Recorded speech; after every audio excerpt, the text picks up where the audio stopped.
Hi, this is Günter of Go Branding. Thank you very much for all your great questions. Now, let's answer them one by one. How to be a brand strategist? Um, Based on my experience, a brand strategist could come from all sorts of backgrounds. Some of them used to be corporate strategy consultants, others were project managers. Some came from consumer packaged goods industry and the others from research. I would say that an MBA degree is quite common among strategists, even though it's definitely not a necessity. Regardless, it could help you become a brand strategist. Among junior strategists, at least 5 years of experience is the norm, and that's 15 years with the senior strategist. And most of those people usually specialize in a field: B2B, B2C, luxury, place branding. When I look at the strategists that I personally admire, I see common characteristics. First of all, these guys are analytical thinkers. On top of that, they're persuasive presenters. They possess excellent facilitation skills, and some of them are really, really insightful writers. Now, if you want to be a brand strategist, you need to get better at a couple of areas. The first one is pattern recognition. Being able to connect the dots, reading between the lines is critical. And you must learn also not only strategy but also design. If you enjoy reading a lot, this is a great occupation for you. If not, you may want to pursue a different profession. If you're a student, you might consider applying for a product manager or a consumer insight manager position at a B2B or B2C company first. Alternatively, you can gain business consulting or research experience and then move to brand strategy. And based on my experience, those are the ideal trajectories for becoming a brand strategist. What are the best books and blogs to learn about brand strategy? We actually get this question a lot, so we started a Go Book Club where every week we share one must-read book. Regardless, let me list my top 10 brand strategy books. Designing Brand Identity by Alina Wheeler is the book about brand identity process. Influenced by Robert Cialdini, that would teach you about persuasion, which is very important. Made to Stick by Heath Brothers is a great one about improving the effectiveness of your written and verbal communications. Eating the Big Fish by Adam Morgan is about creating a challenger brand. It's a must read. Persuasive Advertising is a tremendous book written by Scott Armstrong. It answers fundamental questions about advertising tactics by using scientific and academic data. Personality by Daniel Nettle is about universal personality traits. It's a fascinating book. Cultures and Organizations by Gerd Hofstede is another classic. It's similar to Personality, but instead of focusing on individual traits, it deals with cultural characteristics. The Culture Code by Clotaire Rapaille is a very provocative book about unconscious mind, archetypes, and marketing research. Metaphoria is another great book written by Jared Zaltman. It's about unconscious mind, archetypes, and metaphors. And finally, another must-read book is The Hero and the Outlaw by Carol Pearson and Margaret Mark. It is the book about character archetypes. As per blogs, you may want to check Eat Big Fish, Nilofer Merchant, Carol Pearson, Neil Howe, and Kit Yarrow's articles. There you have it. Here are my top 10 book recommendations, and if you want to learn more, you can always follow the Go Book Club. What are some good questions to ask to set the project off on the right course? It's a good question. Arguably, the most important question you could ask is why now? As the saying goes, necessity is the mother of all invention, and when it comes to consulting, there's always a particular urgency. You have to understand that necessity because your client's objectives are most likely tied to that urgent matter. What needs our immediate attention going forward is another question that I like, and it's in line with the first one. And that question would allow you to figure out the quick wins. Another question that you can ask is, what's possible here and who cares? Also, you could ask, who else needs to be here? Why? Because understanding the true potential of the brand is very important. But what is equally important is to identify and invite those who truly care about the project's success. So that question allows you to do that. Towards the end of the kickoff session, I enjoy asking what question, if answered, could make the most difference to the future of the brand.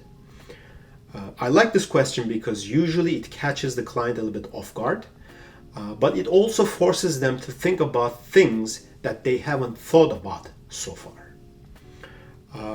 A similar question or questions, what's missing from this picture so far? What is it we're not seeing? What do we need more clarity about? Those are important stuff. There are some more straightforward questions you can ask, of course. Who are your stakeholders and can you prioritize them? Also, this is very important, ask them to define success. Force them to be very specific. If this project succeeds, what tangible differences they would see around them in 6 months, a year, 3 years from now. And finally, ask them, if your success were completely guaranteed, what bold steps might you have chosen? What is a brand? There are probably as many definitions of brand as there are brand strategists. That right there tells you that brand is a difficult concept to explain. So let's get to its essence. Brand derives from the Old Norse word brand, which literally means fire, to burn. Back then, owners of livestock used to mark their animals, and that process used to be called branding. We can still see the same practice with the whiskey producers. They leave their identifying mark onto wooden barrels, displaying the maker's mark. In today's world, a brand is a mechanism through which a business differentiates its goods and services from its competitors. Okay? That's the definition of a brand from the owner's point of view. From the customer's standpoint, however, brand is a promise. But you have to be careful. It is not a promise of what you will do. It is a promise of what your customers can do with you in their lives. Promises can come in all shapes and forms. For example, take a shampoo. It could promise functional benefit like making your hair more manageable, sensorial benefit like smelling like the beach waves, expressive benefit like making the user look nonconformist, or emotive benefit like making the user feel sexy. So brands are built by offering and delivering something relevant and valuable. And if you do that successfully, repeatedly, over time, your brand will become a mental shortcut for your customers. Does selling plenty of products make you a brand? We could argue that by default, if a commercial good has a distinct name, it should be considered a brand. So technically, the answer to your question is probably yes. But maybe the real question we should be asking is, does selling plenty of products alone makes you a strong brand? As the saying goes, products are made in factories and brands are made in consumers' head. A century ago, demand was more than the supply, and companies were able to sell whatever they produce with ease. But that is not the case anymore. Unless you operate in a regulated sector such as telecom or utilities, you will have to face competition. And even if you have a superior product, once the competition heats up and the supply exceeds demand, you will have to showcase the difference between your product and the competition. That alone will require adopting a brand-centered approach. So here is a question for you. Every year, millions of Hero brand motorcycles are sold in India. But does that make Hero a global icon like Harley Davidson? The answer is probably no. So the answer to your question is no. Selling plenty of products alone does not make you a strong brand. What are the effects of the no-code trend on brand strategy, and how do you propose a brand strategy with product design? That's actually a great question. I could see a few possible effects of the no-code trend on how brands are developed. First, since heavy coding is no longer required, more people will be able to develop apps. That means the no-code trend can actually be positioned as a democratization of app development. Now, any democratization will cause proliferation of apps. There will be more apps there than you can wrap your head around. To stand apart and be perceived as unique, you will have to invest in your brand. At that point, I see a few directions. First, some people will try to do it themselves, which means most no-code brands' apps will look just bad. Others will use templates that will look slightly better, but still it's a cookie-cutter solution. Take Squarespace, for example. Unless it is customized by a professional designer, Squarespace pages are usually look-alike. And finally, there will be those who hire a professional, not only a brand strategist or a designer, but also a user experience architect. So those brands will likely stand apart. As per proposed methodology, I recommend what we call the lean branding approach. Startups usually don't have much money to dedicate to their branding, so they have to create a minimum viable brand. How do you do that? You can do that by clearly answering the following questions. The first one's, whom do you serve? So who's your customer? Second, why do you exist? What's your purpose? What do you offer? Your value proposition. How are you different? Your brand personality. So if you have clear answers to these questions, that's what we call minimum viable brand. And that should go very well with the no-code movement. What is place branding? Place branding is the process of applying commercial branding techniques and other marketing strategies to promote a destination. The ultimate goal is to raise the overall well-being and the reputation of a city, region, or a country. To be honest, places have always been brands in the true sense of the word. If you think about it, they have their own flags, cultural values, tangible and intangible assets, as well as reputation. Moreover, most countries have always been actively engaged in the business of taking care of their good names. A place's reputation could be imperfectly correlated with the reality. People might continue to think positively about a city even though it no longer deserves it, or they might think negatively about a country even though that should no longer be the case. As Simon Anholt says, national image is like starlight. By the time it reaches us on Earth, it is already thousands, if not million years old. Now, if your place deals with a situation like that, place branding can be useful. It could help narrow the gap between perception and the reality. Places usually develop what we call a brand identity. That includes a logo, a slogan, packaging, visual design, that kind of stuff. So those are within the place's sphere of influence. Then there is brand image, which is the perception of the brand, and it exists in the minds of the public. It is literally the same as the reputation. So cities already have a reputation, a brand image. Unfortunately, that brand image is notoriously difficult to change since it is not located inside the place itself. So that's the main goal of place branding, changing the brand image, the reputation of a place. From which branches of science does a brand strategist feed?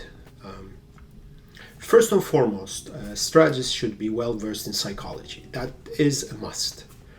Now, psychology is a wide field. More specifically, a strategist should be fluent in depth psychology, which deals with the unconscious mind and the archetypes.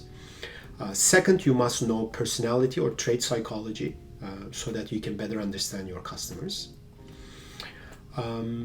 Behavioral economics and neuroscience are useful when devising communication tactics.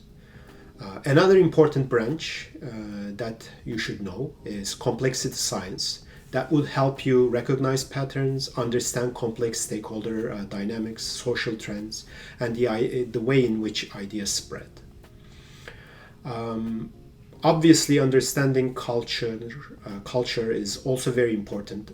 For that reason, sociology and anthropology are very important. And finally, another obvious thing is you should be able to understand how a business makes money, how it operates. That means that the knowledge of management is very important.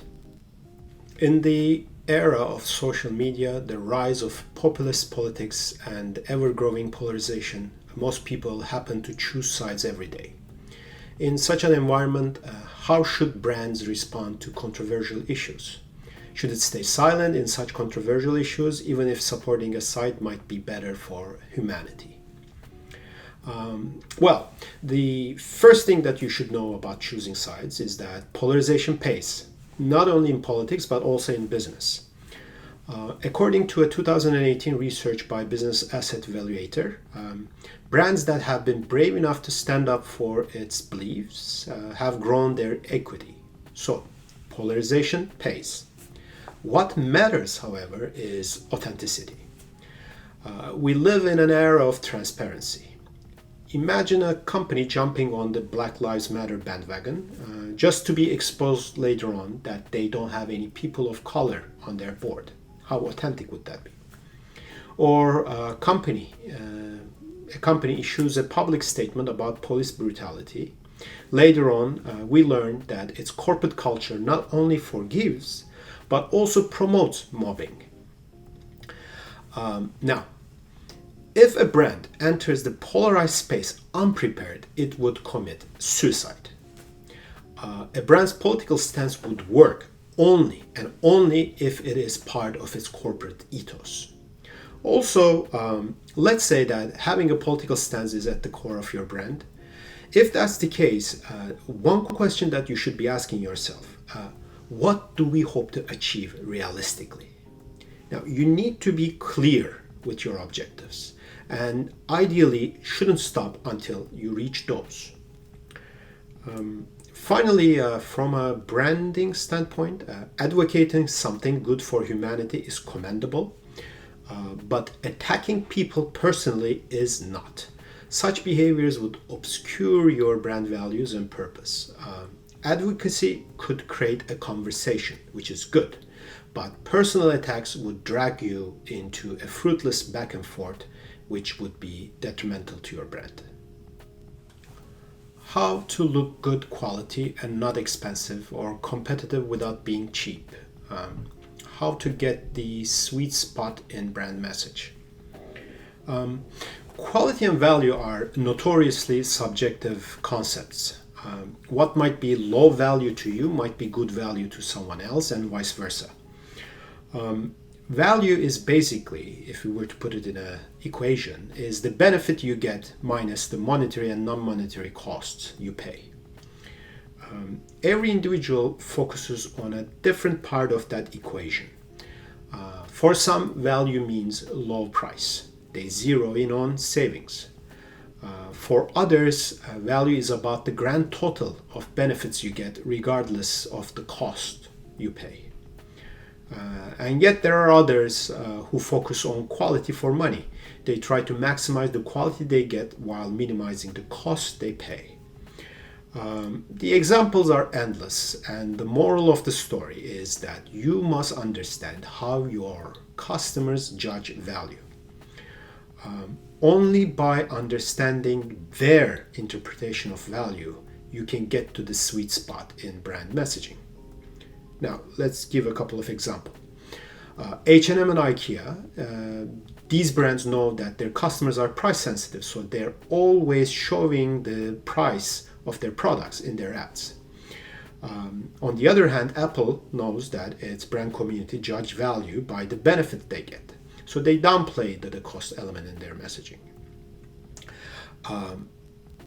If you are the least expensive option, you might want to explain to your customers the reason behind it. Otherwise, they won't see you as the smart choice. They'll think you as the cheap option, which you don't want. And there are two proven ways of overcoming that challenge. The first one is humor. You can poke fun at your competitors or the fundamental drivers of the category or contemporary culture. Dollar Shaving Club is a great example. Ben & Jerry's is another one. So these brands, they can get away with being cheap or more affordable. The second method is by using your smarts. For instance, the likes of Netflix, Airbnb, and Warby Parker, they use the latest technology and disruptive business model to offer more for less. They pass part of the saving they generate to their customers so that people would see them as the smart choice. And that is how you stay consistent with your messaging. And that does it for today. Thank you very much again for all your questions. Please continue following Go Branding. More good things will come.